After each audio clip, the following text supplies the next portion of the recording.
All right, cool. We are all good to go. 25 of you guys here waiting for this to start. I appreciate it. Didn't even tweet anything out yet. I'm doing that right now. But that is awesome to see you guys here. Discord, let me put this on Twitter. Feel free to start dropping questions or whatever you're wondering or whatever you want me to talk about and stuff in the comments of this video. Move that there. I'm disappointed. Always on my screen. I'm always way brighter than I am on this TV. I need to always just like turn up the light more before I always go live. I don't like Vargas as a punt. Let me get this tweet out real quick.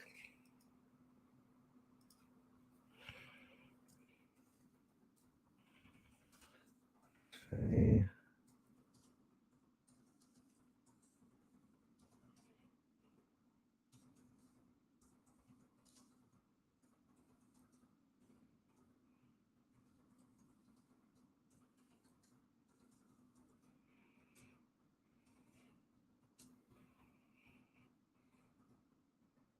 Let me tweet that out. All right, cool. I think we're all getting there. That's the correct link. All right, cool. I mean, really, this weekend's kind of just going downhill in terms of how fun it is. You know, yesterday was probably the most fun day to build lines. Today is somewhat there, depending on who you think is going to lead laps, and tomorrow with all the chalk that we end up having, it makes the Sunday event really not as fun to build lines for, just because there's a lot of guys who can get there. Let me go ahead and move or get my projections over here so I can move that there. So when you guys want to start at the bottom or the top? I think we're going to start it with the value plays, or at least at the bottom end of the salary pool and things of that nature for today's race. When we look at the back half of the field and guys that I think can actually move up and be viable in terms of building lines. And the reason I guess I'm going to start here is because wherever you want to go, if you want to chase AJ, if you want to chase Bain, Allgaier, Gregson, Barry, whatever you're going with up there, you're going to end up finding yourself at the bottom and needing to know who you want to use for the value plays. And for me, very similar to yesterday, it's very much a no man's land. Like there's a huge gap in between the viable plays in the 7K range and very few plays in the 6 and 5 and 4 that can actually, I think, work out or be somewhat useful when building lines. Let me get the salaries up on the screen over here. And the reason I'm saying that is because when you're building lines, you're going to end up at least using like one 5K guy. Depending on who you're using, you might get down to the 4K range. But when we look at the 4K range, Decker isn't viable. I don't necessarily want to go with Bassett right now. I think they're starting too high up. I've been wanting them to make the shows this whole year, but I've been wanting them to make the shows and be a 36, 34, 35th place type of deal. Them starting 30th, we've clearly seen the Bassett brothers run into issues this year, basically just trying to get the car in the field. When you look at the times they ran in the practice yesterday, it was just to get in the show. It was just to make sure they made it in the show.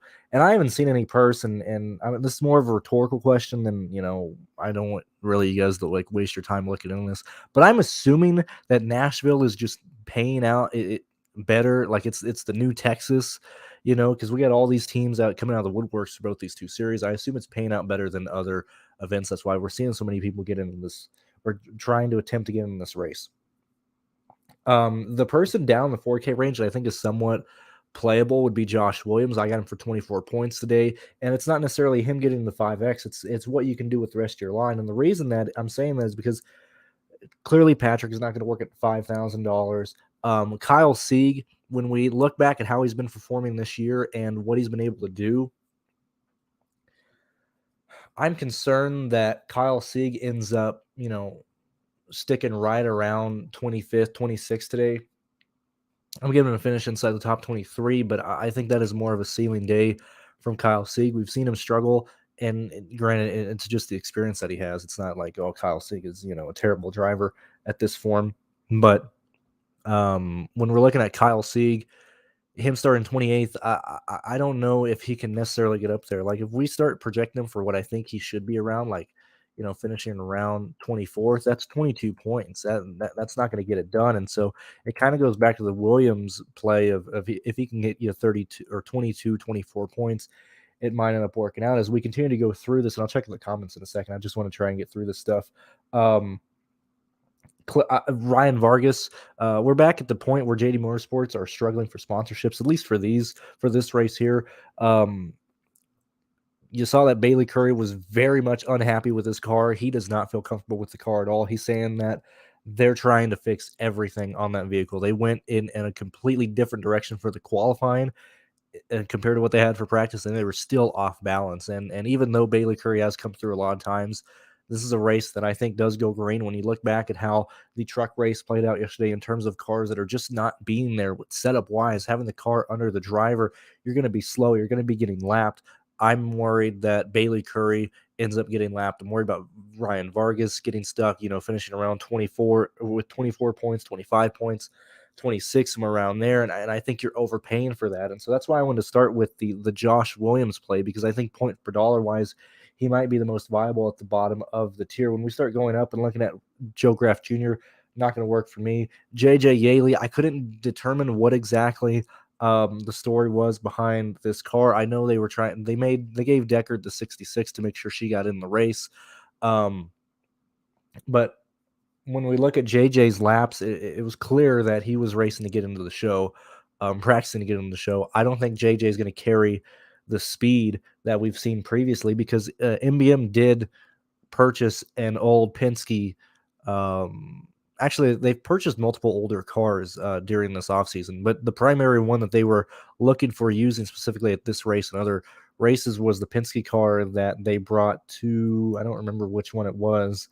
I forgot if it was Texas or another race. Anyway, long story short, JJ got wrecked in that race, and it really hurt the front end of that machine. So they haven't brought it back since. I doubt they're going to get rid of the whole chassis in general, but very long-winded response to why I believe that JJ is just in, the 13. I don't think it's one of their stronger Toyota cars. I don't believe they're running a Joe Gibbs motor or anything there. I think his practice speeds were purely just based on trying to get in the show. And the reason I think that is when you look at JJ's, and the reason I'm going into this is because I did have a JJ Yaley question on Twitter, and I figured other people would have it as well. When we look at him being 5th fastest in practice, and when we look at his speeds at 31 seconds flat, him across the line are just they're in Q trim, especially when you start looking at his laps, actually not on a not like overall lap speeds and stuff, but when you look, let me bring this up.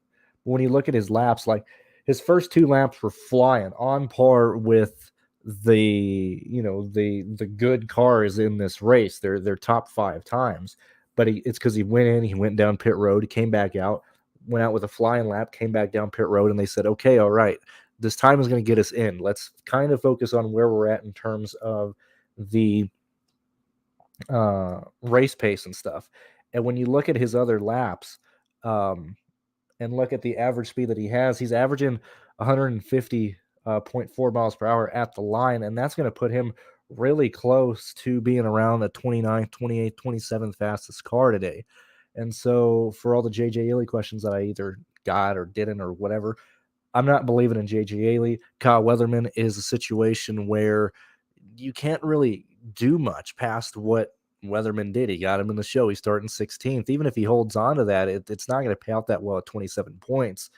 And so Weatherman isn't viable. I've already talked about why Bailey Curry, in my mind, doesn't perform as well as he normally does, just because they're not comfortable with this car. Or he, like the team, like clearly he's not fast. He's not comfortable in that car. And so right now, we're at Parker Retzlaff at $5,900, and we really don't like a lot of the guys here. The guy that I didn't mention, and if you're paying attention, I didn't mention BJ McLeod, is because I think he is by far the best play in this range. I think he's very similar to the Max play yesterday, to where it's not necessarily what he can do. It's just I think he's by default the best value play in this range. Him starting 34th, I think he very easily crushes his price range. I love the fact that David Starr ain't in the damn race. And it's been a long time since BJ has actually had a car where they're going to give him the green light to go and race. And so for me, I think you just start with BJ and move up from there. And I think a real way to look at this race is you either do BJ as your only play really in the 5 or 6K range, or you go BJ and Parker, or you can do, depending if you want to chase a lot of lap leaders, you can go BJ and maybe Josh Williams just to fit in all your other lap leaders in your lines. But that's the main start of this and where I wanted to go. Let me get through here. Thank you very much, JJ, for the super chat, for the donation, for the support. I really do appreciate that. Thoughts on who you think can win in best fades? Well, I'm glad that you're not asking me a really difficult question for that, but thank you very much. And everybody else joining me today, as I said, we had 35 guys waiting for this to go live. We currently have 71 people watching right now. So thank you guys very much. And thank you for continuing to support me in these live streams, sending super chats. Nearly every single live stream, you guys are supporting what we're doing here. So big, happy to have you here, Chris. I kind of talked about Vargas there.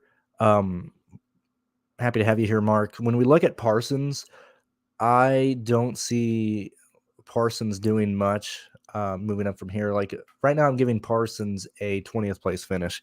Even when we kind of gauge him more aggressively, he's gonna really have to score. I mean, clearly in the 30s at this point. I'm not exactly sure on his price right now.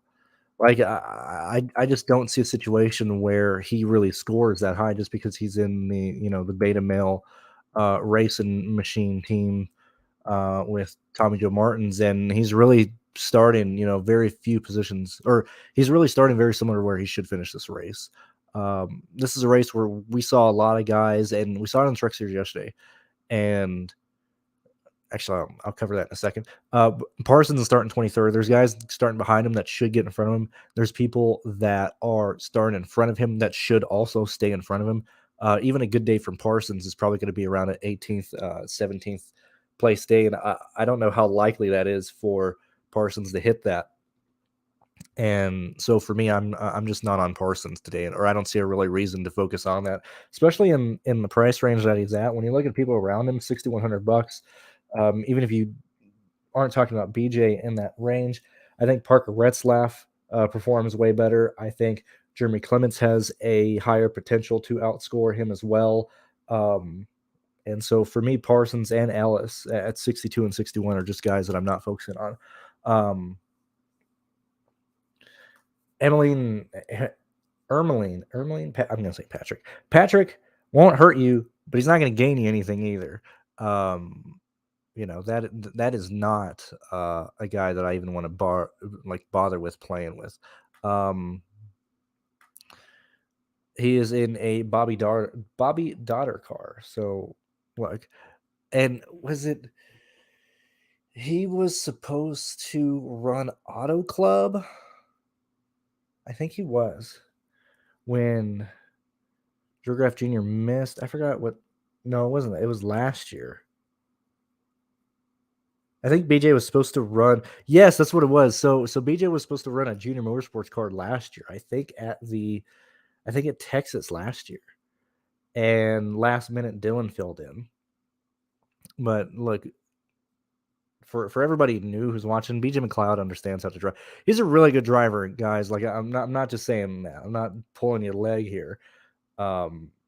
It's been a very, very long time since BJ has had to race a car. Clearly nobody wants to destroy a car, but he doesn't necessarily have to worry about saving the car. He can run up there. He's going to be racing.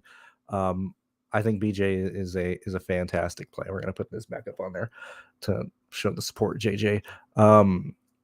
I am not playing Riley Herbst, and so with me this week, I don't know. I'm very much uninterested in just building a crap load of lines. My personal life this week has been really shitty, and I just kind of want to get through the weekend here.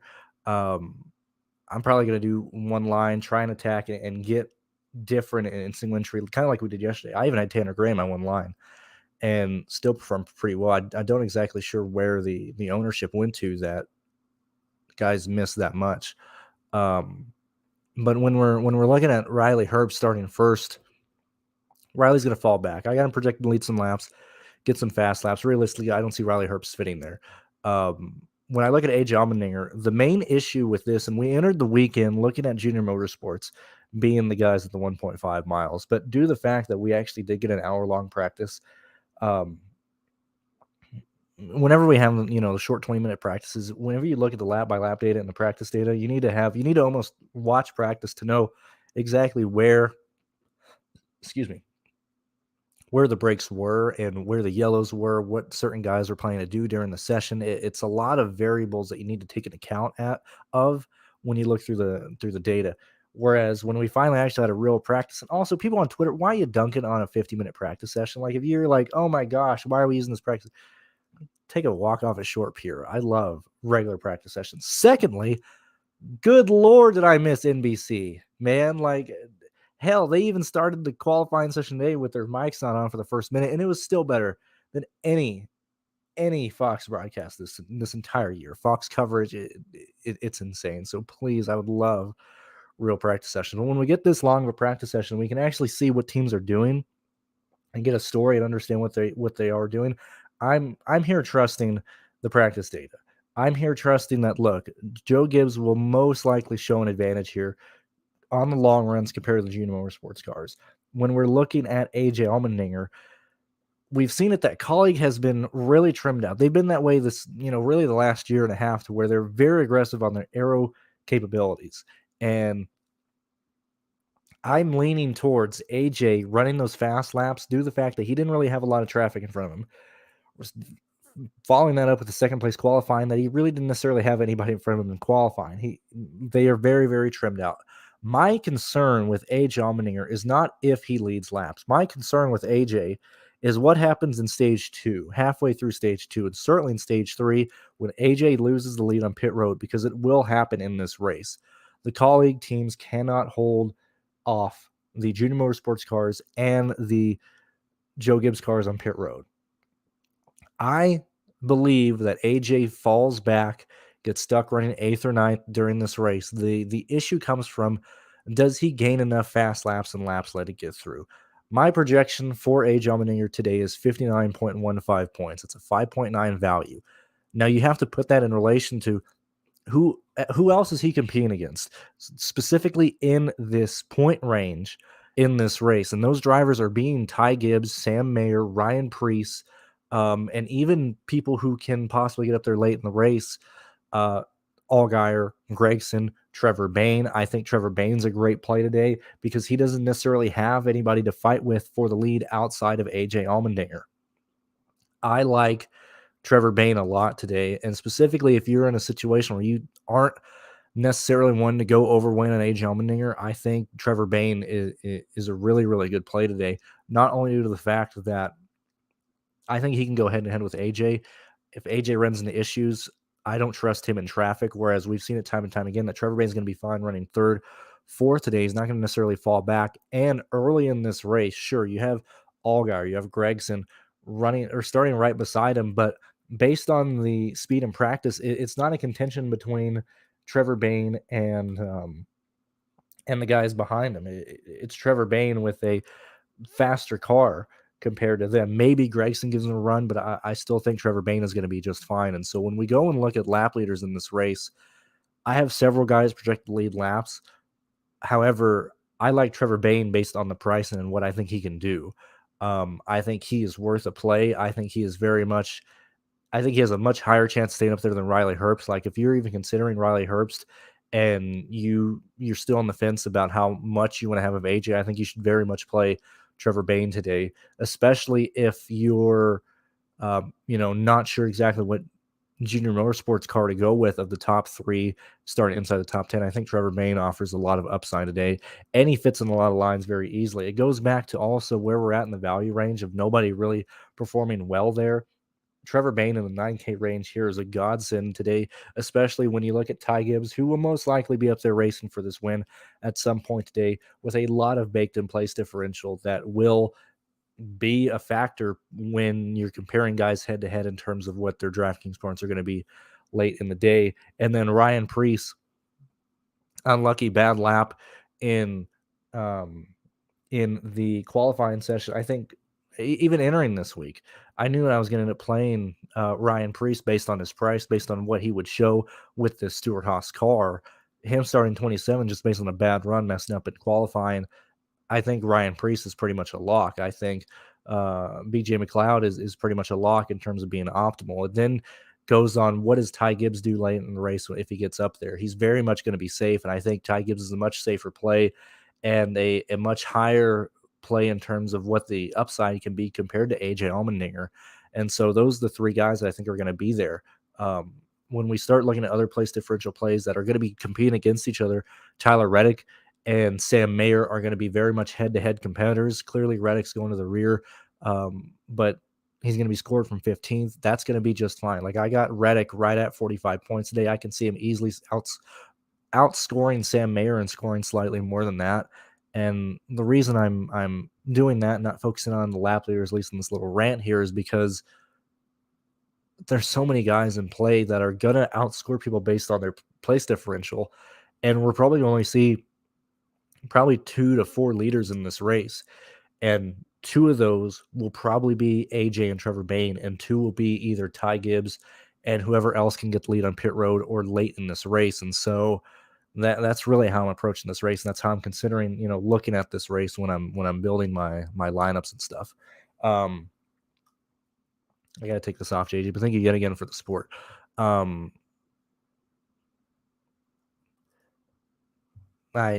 mean, if we're listening to fucking interviews, I mean, I don't know if that's going to work when you're listening to Hocevar cry every day. Personally, for me, I'm just not playing Hocevar. I wouldn't play Hocevar if I was making a lot of lines. I don't see they're trimmed out. They're fast. You know who else is trimmed out and fast?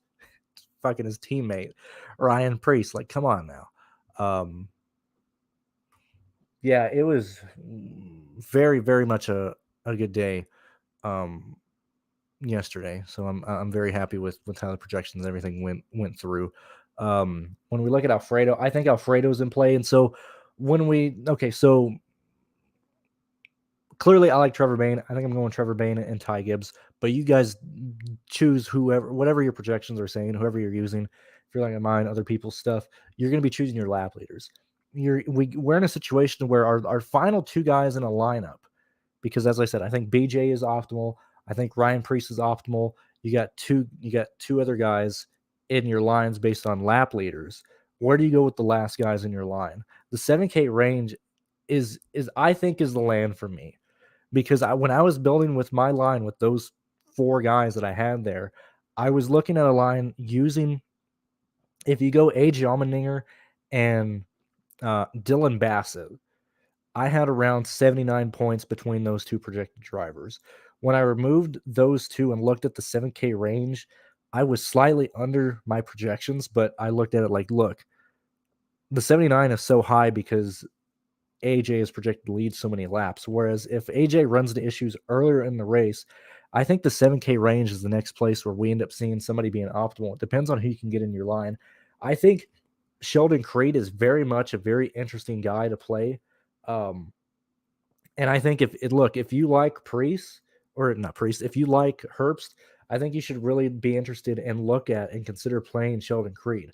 I think Anthony Alfredo is very much in play as well. We've seen Anthony Alfredo know what to do with this car. The team is clearly the best team of the Our Motorsports cars. We've seen him nearly every race this year. He hasn't been qualifying nearly as well as what the car has. I think he's in play. The other 7K guy that I was considering playing was Alex LeBay. And more so due to the fact that he's starting back. And when we look at how many people aren't going to be hitting close to value, and we see the people that at least LeBay has a chance of passing realistically, I think he's in play as well. And so, I mean, you can even go to Clements as well. I'm not necessarily as high on that, but I actually really do like the 7K range, even with Sieg as well. I think Sieg is very much in play. Snyder is the only guy in the 7K range that I don't like. I don't like his projection. The car is terrible. But the 7K range is very much alive, and I think that's where you need to go with your final 2 guys in your lineups. And so Alfredo is probably the best in that range for me, Chris. It's on USA. Creed and Mayer. Between those guys, I would go with Mayer. It probably doesn't matter. Why you okay, all right. Listen, buddy. Why you wasting my fucking time asking me this? Like this is such a useless, dumb question. Like, what am I? Fucking Bob Pockrass? You don't have Google? You're clearly on a computer. Like, this is such a dumb question. Why are you wasting my time asking me this? You're wasting everybody else's time, and I'm wasting time reading this, looking at this. What a garbage thing to even waste my time here. If Trevor Bayne can secure the ownership, he'll be there. But yeah. Dylan Bassett is one of the Bassett brothers. They used to race a lot. They were a part of DGM for the longest time. They were in the 90 car and everything. Let's see, I already got him mad. I'm from the UK, bro. Like, just skip it then. Like, I love, man. See, I need to go back to use my old intro. This whole week, just I'm convinced I'm gonna have to go back to my old intro and waste, another minute being like, look, this ain't for new people. I ain't gonna baby you, blah blah blah.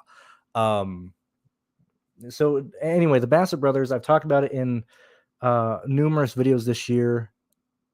I don't think it's necessarily important to answer who it is right now. It just depends on what the car can do. We've seen it 4 times this year that they haven't had the car to queue. Twice they had issues getting to qualifying.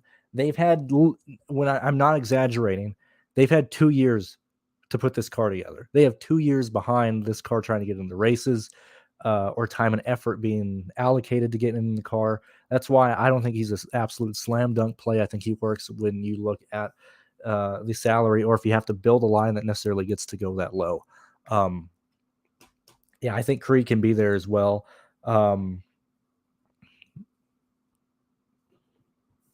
He's hard to get to.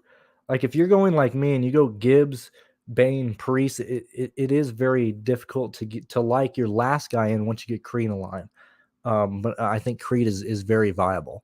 I'm glad that I helped you out there. I wanted your opinion. Too bad. I get, what is this? Oh yes. Thank you. Sorry, I was trying to remember what I was saying. No. Feel free to ask whatever you want my views on or something. And also, I do want to push this at least one time. July is right around the corner. It starts right at the race weekend for next week. If you like any of the content that either Pearce does behind the scenes that I've been doing, anything this year, do please consider supporting us on Patreon or in PayPal, link in the description below. See, my intro, this is as we're really killing time here. So I had that fucking idiot on the and look, normally things don't make, and I'm not like, how dare you people, criticize me, or not criticize, because I like criticism, but I am in a absolute shitty mood this week, and so I really have little patience for stuff. But where is this intro at? If you remember, if you've watched me for the longest time, my intro is, this is where I'm at, where I go over low-owned plays and strategies specifically designed for GPPs. This is a show for people who are already informed on daily fantasy sports. I'm not here to introduce you to fantasy. I'm not here to introduce you to how race. I'm not here to tell you what channel the race is on. That wastes everybody's time. If you have any question related to NASCAR that isn't stupid, feel free to send it my way here on Twitter, whatever the case is. And I stopped doing that because I was like, hey, maybe that's waste too much time in videos, but it's clearly not. I think Gragson is in play. I don't know if he'll be owned. I don't know what the ownership is going to be for this race exactly, because when we are looking, let me bring this over here. When we are looking at this race and we look at Gragson is the best of the junior motorsports cars. Oh, Pearce is in here. Pearce is putting projections into the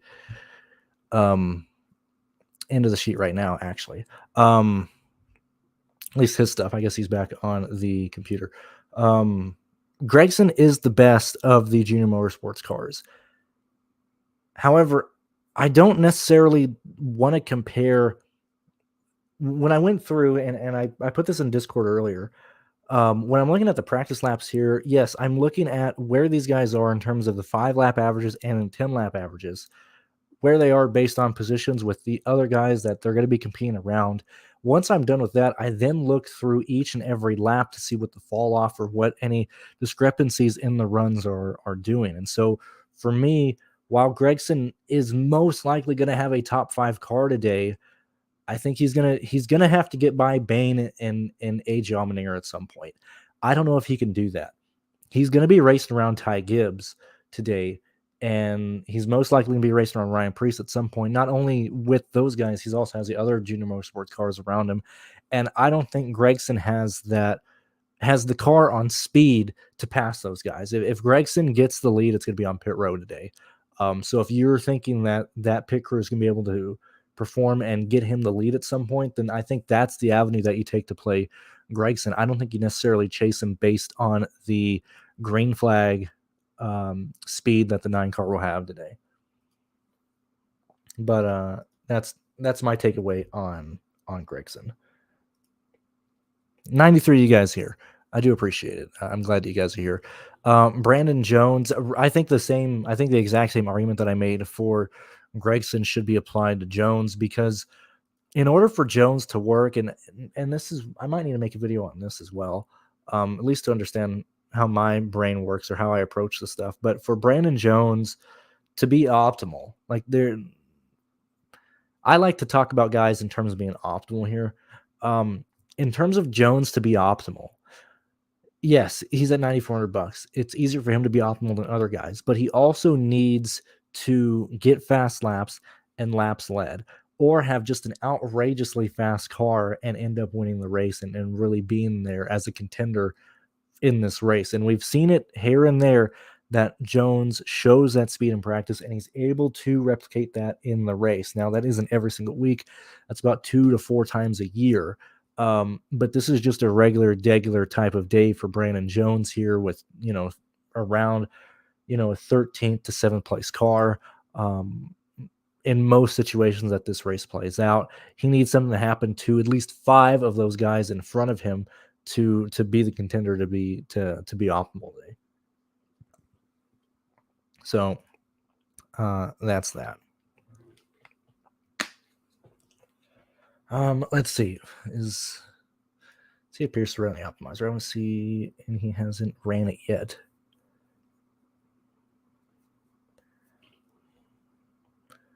Let's see. Oh, well, thank you very much, BVP. Yet again, so we got 5 in a row now from BVP. Thank you very much for that.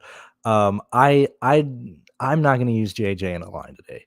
I think there are certainly better guys. But yet again, one of the most consistent supporters of the channel, BVP, showing up again. And this is, real quick, this is kind of why I don't push the Patreon a lot. I know I did, but I don't just say the entire time, like my video, subscribe, whatever. Like, you guys are going to do that whether you want to or not. But I think people donating, multiple $20 just in the stream can tell you enough about the content that we have on the Patreon and stuff. Oops, let me leave that up. You're good, Eagles. Yeah, life takes priority over a lot of this stuff, so don't worry. I just want you to be better. Same thing with the Patreon. Like, I know you're on Patreon for a while. I know you said you had some things going on and you're not on there right now, but I just appreciate you being here whenever you can. I really do, and I hope all that stuff gets better for you. And that's not me just saying that. I really do. Between Brown or Moffitt, I think, God, those are both really, really rough plays. Let me answer that based on projections. So we got Moffitt. Where's Moffitt at? Moffitt and Brown. I would give it to Moffitt slightly, but I think there's better. I would upgrade somebody in your line to get to somebody either more expensive or less expensive than Moffitt or Brown that have higher upside. In terms of punts today, I'm gonna put this back up. In terms of punts today, Decker Nation, I think it's BJ McLeod first and foremost. If you need the pricing, and this is purely to fit in guys that you think are going to be leading laps and getting laps led in this race, then Dylan Bassett would be there. But I think a lot of the value range is pretty ugly, and I think there's a chance that not a lot of them hit value just by how difficult this track has been. If anything, I think if you're in the value range, I think Kyle Sieg, I think Parker Retzlaff, Josh Williams, BJ would probably be your priorities there. That's where I'm at. Let me see. Happy to have you, Clutch. Happy to have you back here. I haven't even looked at the Hamlin stuff. I gotta update the qualifying in a second. I'll probably do that after this stream here. So I assume Hamlin got the pole. I was having lunch. I'll watch the end of practice tomorrow. I'm so happy that I don't have to deal with Truex. Is he gonna retire? Is he like okay, now we're back to just normal, okay? So the Joe Gibbs guys are in play tomorrow, most likely. Tiangru, happy to have you here. And yeah, you guys most likely had a really, really good night last night. Let's continue with that today. Man, I wanted to cry last night for Bixby. That was brutal. I can't believe Parker lost that tire with 3 to go. Bixby was about to tie for first, solo 7th, had another line in the top 20. That was absolutely brutal. That was nuts, man. If I was betting on a winner, and I didn't necessarily want to go with like a favorite, I don't even know what the lines are here. I'll look at DraftKings real quick. Even though I can't use the sportsbook in Texas, let me look. I'm gonna assume I would probably put money on Trevor Bayne today, just because they have to. I clicked on Marketplace. God damn it. I think Bayne is very much in contention. I think Gibbs is in contention. I think those are the two guys that I would probably focus on primarily. Because unless certain people wreck, I don't think the junior motorsports cars necessarily win a race. Let me see, what do we got for motorsports? View all. Xfinity. All right, so winner. Trevor Bayne's plus 650. That's crazy. If that's the case, I'd probably bet Ty Gibbs because he has higher odds than AJ and Trevor Bayne. That's interesting. Trevor Bayne's the third, his third biggest favorite. That's really strange. I thought for sure it'd be AJ, Gibbs, and then Trevor Bayne. Either of those three, I would probably go with. To 10 basically. Yeah, well, we knew that. He's just waiting for Almirola to retire, and I think he can actually perform pretty well when he actually has good equipment last night. Thank you very much, Jax. I'm glad it worked out for you. Thank you for the support, super chat, and comment again, MNG. Content not like a huge on the AK. They could not maybe the same argument that I made for AJ, I think applies to Hemrick and Castle, due to the fact that I think Colleague is going to struggle in traffic. That's just how they always are. Like Castle and Hemrick are normally, 7th place to 13th place drivers. And seeing this speed in practice, yes, I think does elevate that. But even specifically when we look at Hemrick, I think a ceiling day from Hemrick is maybe around 6th or 7th. Same thing with Castle. I think they're going to run in the top 10 today, but I think they're most likely going to be 9th and 10th. I don't see them. I see them performing better than their normal, 14th, 13th running position, but the top of Xfinity is so tight and so competitive that I don't think they have the speed to really push farther than like 8th or 7th today. And kind of going with the same things, I think they just run into issue with traffic. It's going to be really interesting to see what happens with AJ today. Like AJ should lead unless the car is really sensitive to air. AJ should be leading by like lap 8 or 9. if not the first lap from Herbst. It just depends on what colleague has changed in the aero packaging, and this will be a good indication for that. We can use this to really look forward to other intermediate races this year to kind of see where colleague is in their Xfinity Series program, where they are in traffic, and if they're able to pass the field or if they're just going to end up kind of riding like they have been doing this year. Yeah, that's really odd that Gibbs has worse odds. I really can't believe it. I think I would very easily bet Gibbs to win this race if I had the opportunity here in Texas to do that. Certainly for a top 3. Like even their odd, like I don't know why Gibbs is such a far. I don't know why he's so far. I thought for sure he'd be a top 3 contender for the win today in terms of betting odds.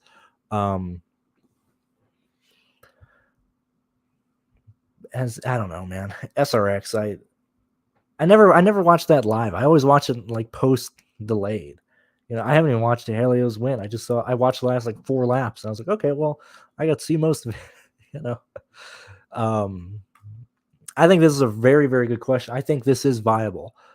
Specifically, if I'm going to assume, Kevin, that you either probably have Gibbs, Trevor Bayne, and A.J. Allmendinger, or at least 2 of those guys in that line. And I think you can cash very easily with that today.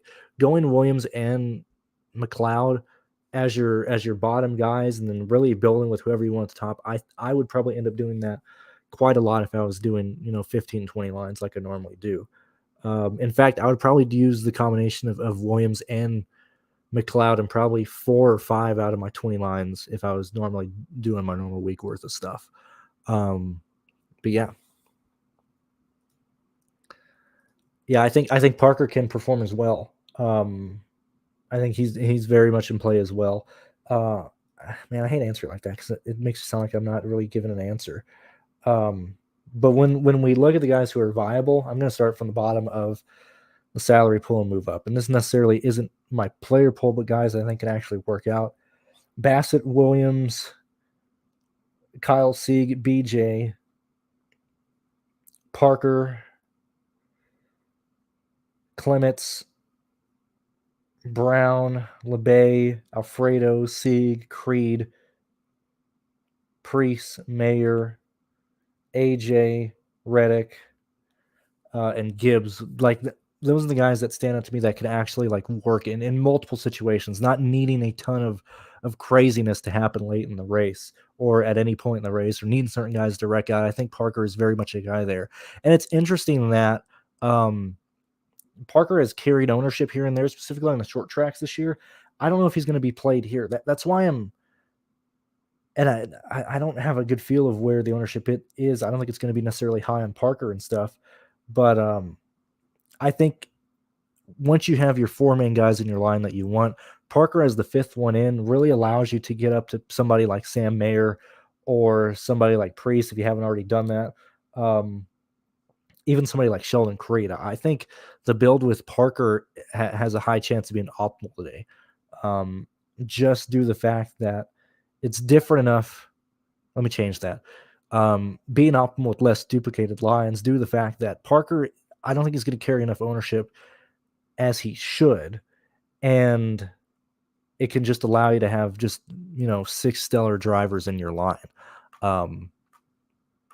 Yeah, and it's so funny that everybody's just like, oh, Hemrick has never won. Like, they instantly got rid of that. Like, Hemrick still sucks, man. Like, he literally showed the system is broken. Like, people bitched and moaned that Austin Dillon won an Xfinity Series championship without a win. But Hemrick really just said, screw that. I'm going to win Xfinity Series championship and just never do anything at all. Like, I don't deserve to be here, and here we are. It's fantastic. Clutch, thank you for bringing this up. Allgaier not probably be like a third, like a tertiary priority for me if I was building lines. If you're looking at a junior motorsports car, I think you should really consider Sam Mayer. Once you're past that and you're looking for a guy who can lead laps, I would probably rank it Gregson, Barry, and Allgaier in that order. That's where I would go today. That's what I would be at. 91 of you guys here. Thank you for still being here. Thank you for supporting the video, supporting the work, and just being here. I do appreciate that. I think I've covered about all the things I can think of. Hemrick, yeah, he really is, man. What a legend. I assume the guy. Hey, I assume the fella from the UK left, but I don't know, man. I'm in such a pissy mood today. I was probably too mean to him, but I just I would hate being Bob Pockris this week, answering all these stupid questions. I cannot imagine it. It's insane. I think I've covered about everything. How much time we got? We got 30 minutes till lock. I think I'm going to leave you guys there. Give you guys time to build your lines and stuff. Who's the 3 worst drivers in this race? What a question to end it on. Clutch, you know my type of humor. I got a better question. I'll answer yours first. Probably worst talent-wise and car-wise, probably Decker takes the lead. Past that, I think it's Parsons. I still think it's Graf. Probably in terms of talent in that order. The real question we should be asking is, well, we got 3 parts, man. These are the types of free pools that DraftKings should do on their on their sports book. Have a parlay, but of what Decker does. So, 1, does she finish the race? I'm gonna lean towards no. She either parks or gets put. I don't think she takes the checkered flag today, whether that's due to a wreck or just parking. Secondly, on that question or on that stake, what lap does Decker go a lap down on? I'm gonna say lap 12. I think that's the first lap that she goes down a lap. Third, do we hear the in-car audio of Decker in this race at some point? Does NBC decide to pull that? I'm gonna say no, but there's a good chance, especially if she does something real stupid, that they put the audio on there. I got Decker with 34th place finish. Over under on that, we'll see. Jeffrey Earnhardt. I'd say I'm glad that we're getting all the questions now. Jeffrey, and I say that because I was going to shut it down because I can only talk for about 40 minutes without too many questions. I can't believe he overqualified, man. That's insane. I'm actually very happy that I don't have to deal with playing Jeffrey Earnhardt for at least one time this year because I've played him in every single race. Him starting 11th is where I would project him to finish, really. Anywhere from 11th to 15th. Thank God he overqualified. The fact that he only needs 35 points to hit value is a bit concerning, but I think there's better guys in 7K range who can even outscore that. So Earnhardt isn't in play enough. Is Nemechek in this car starting 11th? Hell yes, he would be. But Earnhardt doesn't have that amount of skill to elevate this car. Wes, I gotta disappoint you, man. I think I've done a good job at banning them and removing them. We'll see if they pop up tomorrow, but I think I've done a pretty good job at avoiding them. What is life? What is this air that we even breathe? Yeah, over under lap 13. We'll make it to lap 12. It's okay. So yeah, so everybody, when the race starts, let's have some fun. Let's remember this video here around lap 11, lap 13. Where is Decker? Is she getting lapped? What's going on? I think she gets parked today by NASCAR, but that's what I would go. Yeah, it's so rough. You're good. You still got time if you listen on 2X. I think you can clear, or at least I would say first 30 minutes of this is probably my main opinions at this point. We're just kind of answering questions, so you can go back and listen on 2X and get through it in about 15 minutes. For that, I don't know yet. It's probably going to be 9 a.m. my time, which is 10 a.m. Eastern time. That's what I always try and do it in the earlier I can, just so I can get replays and not compete with other live shows. How high am I on LeBay? I'm not exactly high. I'm not super high on LeBay. I got Alex LeBay for 32 points today, but I think that can be somewhat viable, especially if he moves up a little bit. But I do like Parker. And just a little cheaper than him. Wayne, I'm happy to have you. Happy to have at least tournament winner listening and checking out the videos. Let's see. I know I want him to come back, and I want his rap career to come back. Like I miss that. That's really what got me through life.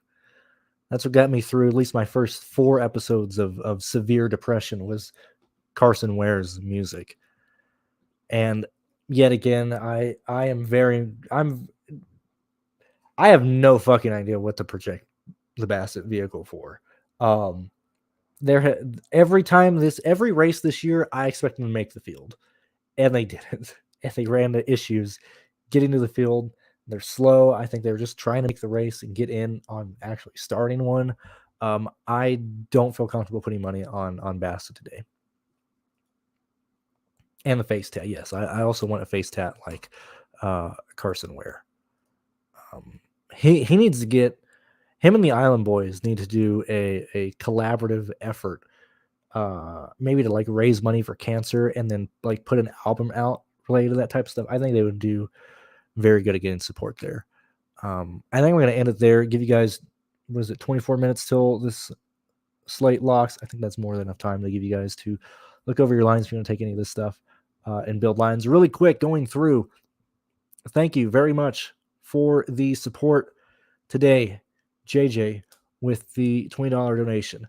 BVP with the 5th or 6th stream in a row of a donation. Thank you very much for the support. And lastly, MNG, thank you very much for supporting me, supporting the channel, and just helping me slowly save up for a computer. This is very much me. I'm sure people are like, you already have enough money for a computer.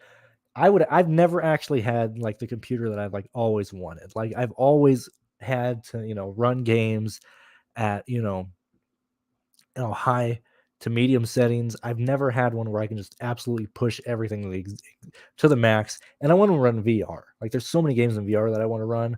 And with the pricing of GPUs and really ever since the Bitcoin spurge jump happened, 2 to 3 years ago, GPUs have been outrageously expensive when you're looking at the top of the line run. Same thing with processors. It's expensive. Like I'm slowly trying to save up for a computer that's probably going to be like $2,400 with the VR headset. And so that's what it is. I'm not just trying to use some rinky-dink computer. Somebody messaged me that they were like, "What, dude? You can go buy a computer at Best Buy for like $900." I was like, "No, I understand. We started one of those. I've upgraded one of those. I'm trying to slowly get up to that." So that's really what you're supporting me right now. But thank you guys so much for being here. I will talk to you guys later. So I'll see you guys then.